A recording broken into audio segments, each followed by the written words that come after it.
Humanity starts in the interlocustrine region, that area around the Olduvai Gorge and the equator, right in the center of Africa. If you put the map correctly and put Africa where it should be on the top of the world, then the Nile would flow down. But because you're looking at a European world, they put Europe with this little small appendage of Asia in some kind of dominant spot, and we begin to think that Europe is really above Africa. But if you get out in space, you will discover it's hard to find Europe, and Africa is a monstrous place, right?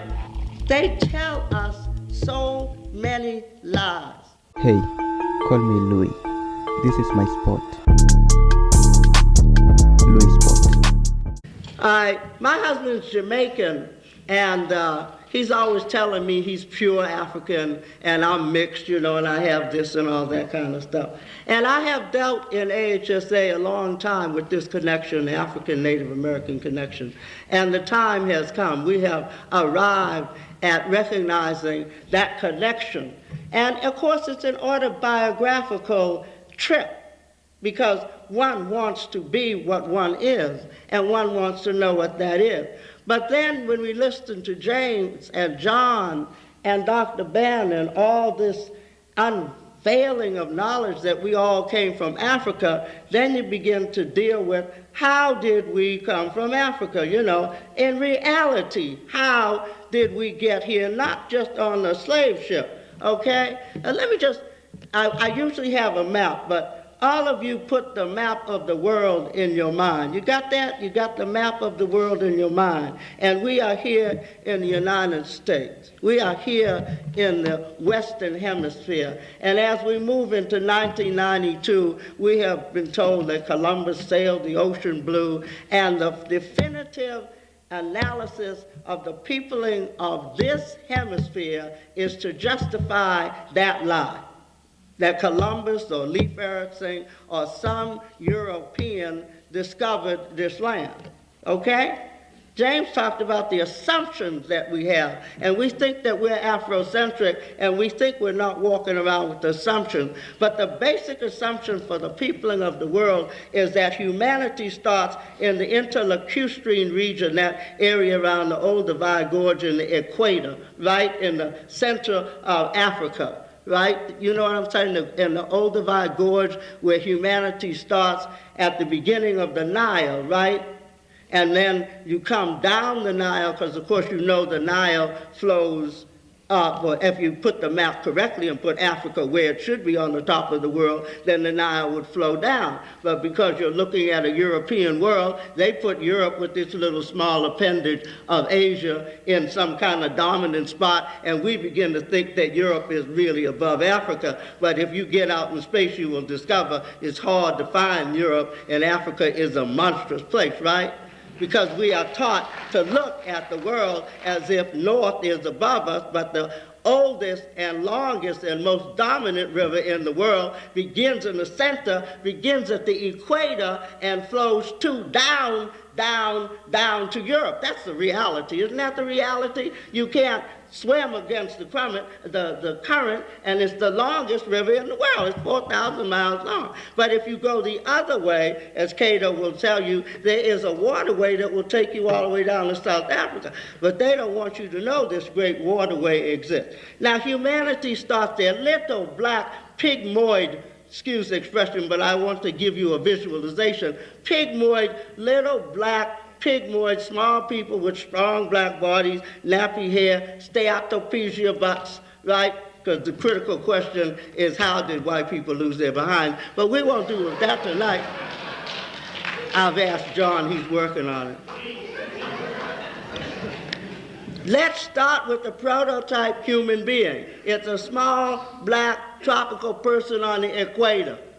Comes down the Nile and turns into a tall, brown-skinned person with maybe sharp features, and the hair's getting a little different, right? And then migrates out, goes to Europe, spends 100,000 years in the ice, loses its pigmentation, the curl in its hair, its butt, etc., right? Mixes, goes over to Asia, creates half the people in the world. They're all yellow with slanted eyes, straight hair, buttless totally, come across the Siberian, Bering Strait, listen to me, come across the Siberian, Bering Strait turned into little fat round Inuits, what we call Eskimos, with an extra layer of fat, right? That's the progression.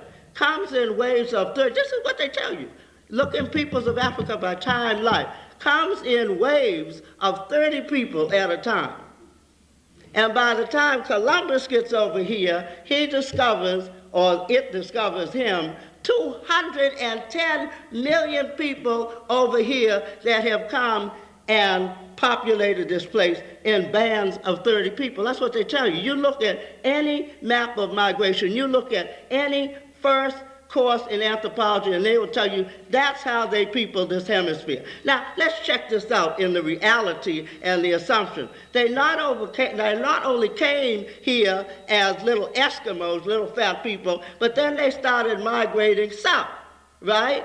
So then they changed into brown people. They changed their phenotype, and then they changed into tall people, and then by the time they get to the equator, they are now back to little short, pygmoid, nappy-haired, strong Africans. You believe that?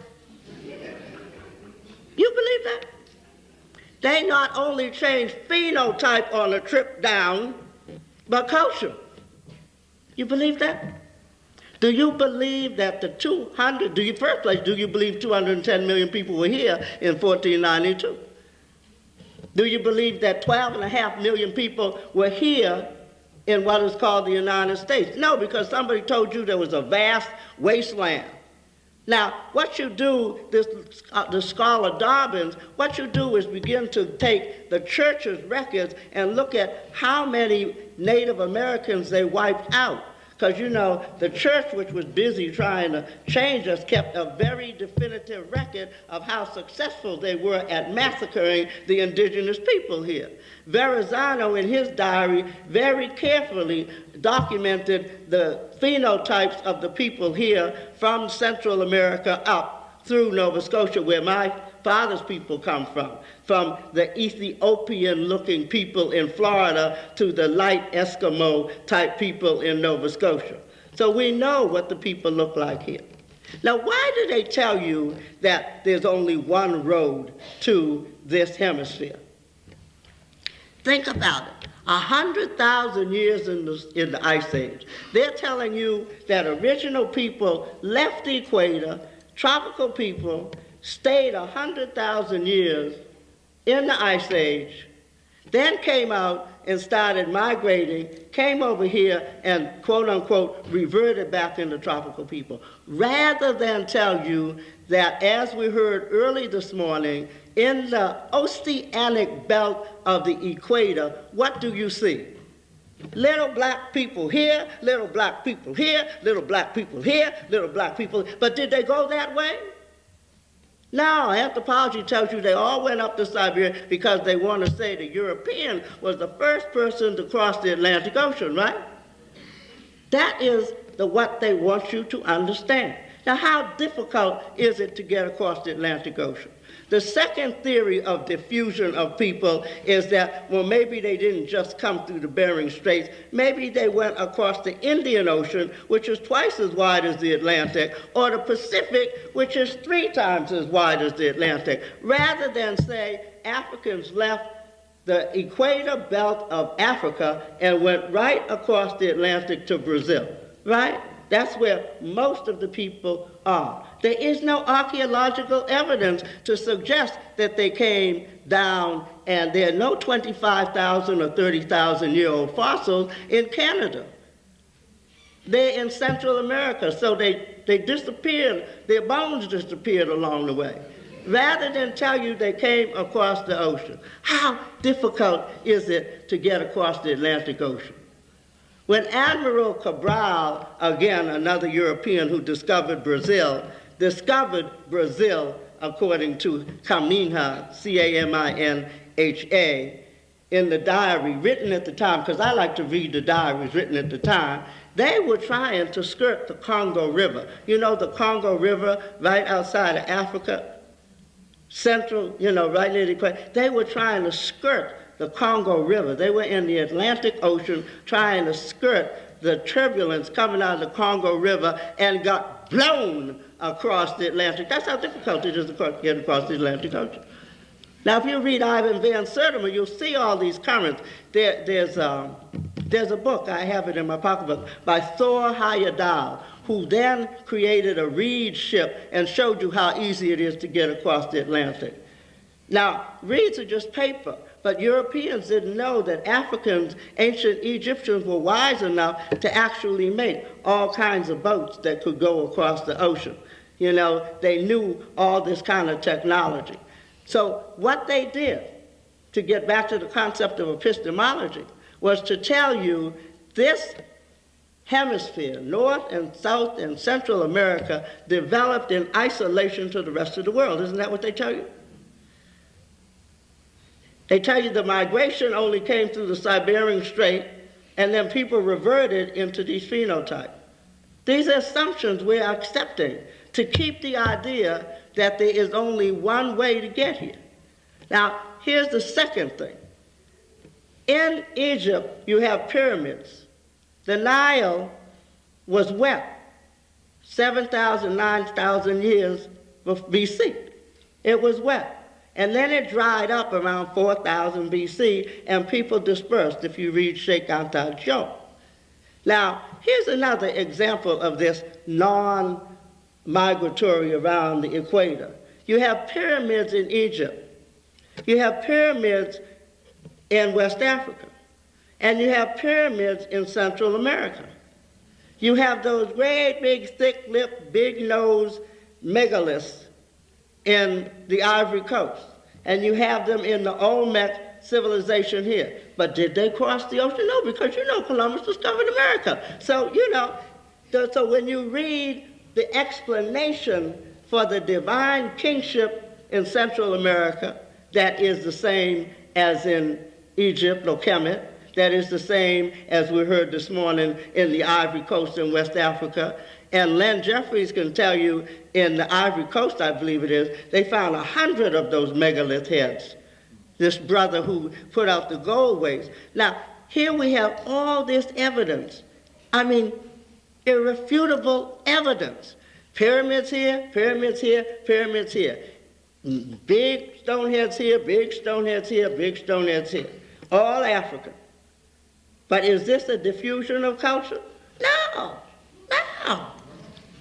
No, this is parallel development. We all thought of it at the same time.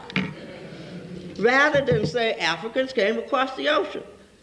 Now, we sit around, I know most of you sit around and say, well, that's kind of sophisticated. It's not. They tell us so many lies. We say Africans invented civilization. I accept that. That's my first premise. And so when I see civilization, I look for the diffusion of an African reality. If you see the ancient god of Vietnamese, he's black. The ancient god of Hawaiians, he's black. The ancient god of the Indians, Vishnu, is black. The ancient god of Chinese, Buddha, is black. Are these Africans? No, European will tell you this is parallel development. And we sit around and accept this because he wants to develop his concept of white supremacy, and if he wasn't there first, then it didn't happen. Now, when we talk about Africana epistemology, we have to talk about if what we know is true. And how can we know whether what we know is true if we don't start from a basis of reality? If everything around the equatorial belt is black and black culture and tropical people, why? How can we possibly believe that they went all the way up through Siberia and then dispersed? You understand what I'm saying? What is the purpose? What is the purpose of such a stupid interpretation of the dissemination of humanity? That is how deep white supremacy goes. Now, that sums it up for this video. What do you guys think? Share thoughts and opinions in the comment section below. Let's have a proper discussion about this without having me impose my opinions and ideas on this matter. Give this video a thumbs up if you liked it, so that the YouTube algorithm can know that this video was so much interesting and share it far wide to more avid viewers just like you. Subscribe and click the notification bell if this is your first time watching these videos, and so that you can be notified as soon as we make a new upload on videos just like this. My name is Louis. Until next time, peace out.